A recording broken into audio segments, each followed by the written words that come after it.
ప్రముఖ తెలుగు చలనచిత్ర మాటల పాటల రచయిత సముద్రాల రాఘవాచార్య వారి పుట్టినరోజు సందర్భంగా వారి గురించి కొన్ని విషయాలు మీకు తెలియపరచుకుంటున్నాను. వారు గుంటూరు జిల్లా పెదపులివరు గ్రామంలో జన్మించారు. సముద్రాల రాఘవాచార్య, గోడవల్లి రామబ్రహ్మం గారు, వసరాజు రాఘవయ్య చౌదరి గారు ముగ్గురు కలిసి జాగర్లమూడి కుప్పస్వామి చౌదరి గారి యొక్క సలహా మేరకు కమ్మ చరిత్ర మీద పరిశోధన చేయటానికి మద్రాసు వెళ్ళి అక్కడ ప్రజామిత్ర పత్రికలో చేరిన తరువాత గోడవల్లి రామబ్రహ్మం గారు పివి దాసు ప్రముఖ నిర్మాత దర్శకులు 1934లో శ్రీకృష్ణ లీలలు, సీతా కళ్యాణం లాంటి మహోన్నతమైనటువంటి చిత్రాలు నిర్మించిన పివి దాసు గారి యొక్క చిత్రాలకు గోడవల్లి రామబ్రహ్మం గారు ప్రొడక్షన్ మేనేజర్గా పనిచేయడంతో అప్పుడప్పుడు తరచుగా గోడవల్లి రామబ్రహ్మం గారితో కలిసి వెళ్ళినటువంటి సముద్రాల రాఘవాచార్య ఆ స్టూడియోకి వెళ్ళి వస్తూ ఉండేవారు. ఆ సందర్భంలో స్టార్ కంబైన్స్ వారు తీసినటువంటి ద్రౌపది వస్త్రాపహరణం చిత్రంలో కొన్ని మాటలు రాయటానికి నియమితులైనటువంటి సముద్రాల రాఘవాచార్య గారు ఆ విధంగా పరోక్షంగా తెలుగు చలనచిత్ర పరిశ్రమకు వారి యొక్క సహకారాన్ని అందించడం జరిగింది. అయితే వారి మాటల రచయితగా కనకతార చిత్రం ద్వారా పరిచయమై తదుపరి వారు ఎన్నో మహోన్నతమైనటువంటి చిత్రాలకు మాటల పాటల రచయితగా పనిచేయడం జరిగింది. ప్రముఖంగా భరణి పిక్చర్స్ వారి యొక్క భానుమతి గారు నటించినటువంటి చిత్రాలలో లైలా మజ్ను, బాటసారి ఆ రెండు చిత్రాలు ప్రముఖ బెంగాలీ నవలా రచయిత శరత్చంద్ర చటర్జీ గారి అని మనందరికీ తెలిసిన విషయమే. అవి ప్రేమకు సంబంధించినటువంటి ప్రేమ కావ్యాలు. తర్వాత అంజలి పిక్చర్స్ వారి సువర్ణ సుందరి, అనార్కలి చిత్రాలకు సముద్రాల రాఘవాచార్య గారు పనిచేయడం జరిగింది. వినోద వారి దేవదాసు, లలితా శివజ్యోతి పిక్చర్స్ లవకుశ, మహాదేవి పిక్చర్స్ వారి యొక్క పాండవనమాసం లాంటి మహోన్నతమైనటువంటి పౌరాణిక చిత్ర రాజ్యాలకు వారు కథ, మాటలు, పాటలు రాయటమే కాకుండా వారు 3 చిత్రాలకు దర్శకత్వం కూడా చేశారు. 1 వినాయక చవితి, 2 భక్త రఘునాథ్, 3 బబ్రువాహన 3 చిత్రాలకు పనిచేయటంలో ఘంటసాల వారి యొక్క 3వ సొంత చిత్రం భక్త రఘునాథ్కి వారే దర్శకత్వం వహించారు. అందుకు గల కారణం పెదపులివరు గ్రామానికి చెందినటువంటి రామానుజాచార్యుల వారి యొక్క సహచర్యం కలిగినటువంటి కుటుంబం ఘంటసాల వారిది. ఘంటసాల వారి యొక్క మేనమామ కూతురైనటువంటి వారిని వివాహం ఆడిన తరువాత రాఘవాచార్యుల వారి యొక్క సలహా మేరకు చెన్నై వెళ్ళి వాహిని సంస్థలో పనిచేయడం జరిగింది ఘంటసాల వెంకటేశ్వరరావు గారు. ఆ విధంగా వాహిని పిక్చర్స్ యొక్క బిఎన్ రెడ్డి గారి చిత్రాలకు కూడా సముద్రాల రాఘవాచార్యుల వారు మాటలు పాటలు అందించడమే కాదు, వాటి యొక్క సంభాషణల రచయితలో గ్లామర్ని మనకు ఇచ్చినటువంటి లలిత సాహిత్య సంగీత నిష్ణాతులైనటువంటి ఘంటసాల వెంకటేశ్వరరావు గారు సముద్రాల రాఘవాచార్యుల యొక్క కలయికతో వచ్చినటువంటి లవకుశ చిత్రం ఎంతో ఘన విజయం సాధించడమే కాకుండా ఆ లవకుశ చిత్రం రిలీజ్ అయినటువంటి నేటికి 60 సంవత్సరాలైన సముద్రాల రాఘవాచార్యుల వారి యొక్క పాటలు, ఘంటసాల వారి యొక్క సంగీతం నేటికి కూడా అజరామరమైన కీర్తి ప్రతిష్టలు సంపాదించి పెట్టింది. అయితే ఈ ప్రేమ కావ్యాల్లో సముద్రాల రాఘవాచార్యుల వారు తరువాత ఆ స్థాయిలో రాసినటువంటి వారు ఆచార్య ఆత్రేయ వారి యొక్క మాటలు పాటల యొక్క విధానము సామాన్యుడి ప్రేక్షకుడి మనసుల్లో హత్తుకునేటట్టు రాయటం జరిగింది. కానీ సాహిత్యం ఎక్కడా కూడా చెక్కు చెదరలేదు. కానీ సముద్రాల రాఘవాచార్యుల వారు రాసినటువంటి ప్రేమ కావ్యంలో లైలా మజ్ను చిత్రంలో ఉదాహరణకు ఒక పాట తీసుకున్నాం.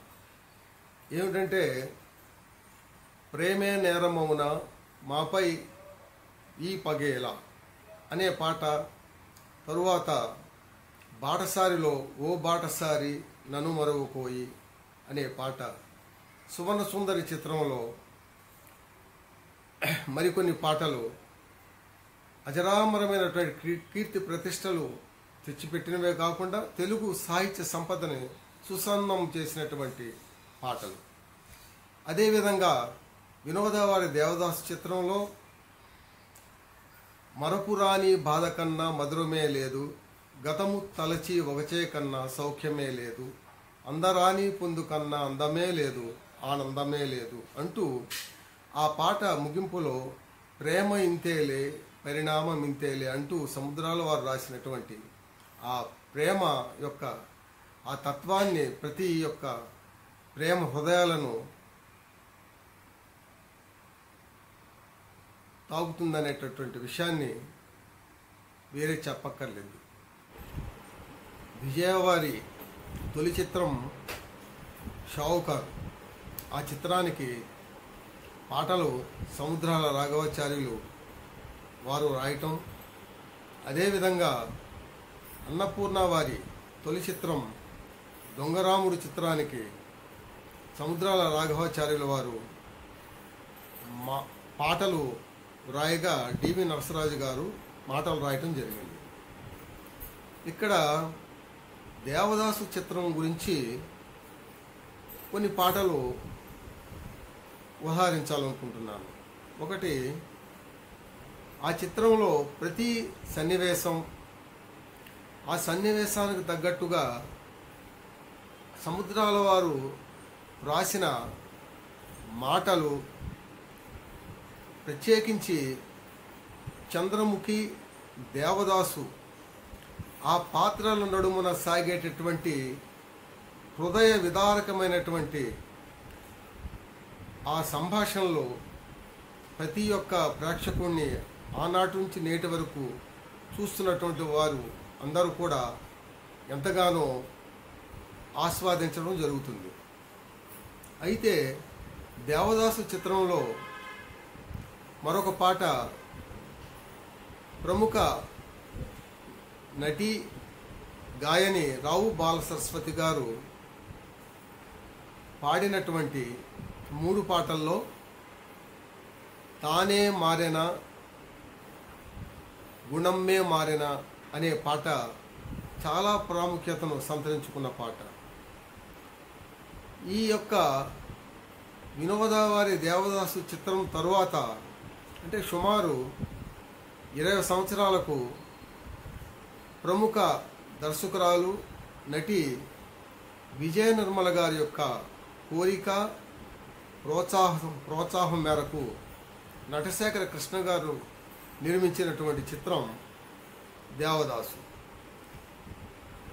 ఏఎన్ఆర్ గారి యొక్క దేవదాసుకి సంగీతం సిఆర్ సుబ్రహ్మణ్యం గారు, సముద్రాల వారు, ఘంటసాల వారు పనిచేయగా, కృష్ణ దేవదాసుకి సంగీత దర్శకులుగా రమేష్ నాయుడు గారు పనిచేయడం జరిగింది. ఆ చిత్రానికి ఆచార్య ఆత్రేయ గారు మాటలు రాయగా, పాటలు ఆరుద్ర గారు రాయడం విశేషం. ఈ యొక్క 1974 తరువాత 1978లో దేవదాసు, అంటే పాత దేవదాసు చిత్రంలో ఒక లైన్ తీసుకొని,